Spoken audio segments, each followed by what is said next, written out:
quick one of Karumba Point, Sunset Caravan Park. There she is there. Beautiful little area, but a great place to visit for the sunset, as you'll soon see. Now, it wasn't right on sunset, so it's not a very good video. I'd only just arrived, but I'm sure if you visited this place, you'd certainly take away some great memories of beautiful sunsets.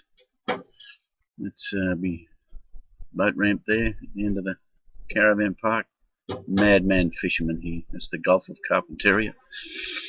Obviously looking west. There's a bar, Sunset Tavern just to the right where we are. Great little dinner.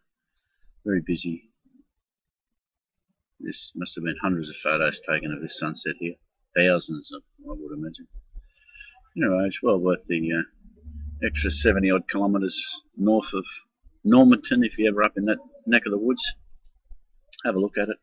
Spend a couple of nights. Fish weren't on, but it's well worth a visit. So have a visit up there. And until next time, safe travels. Hooroo.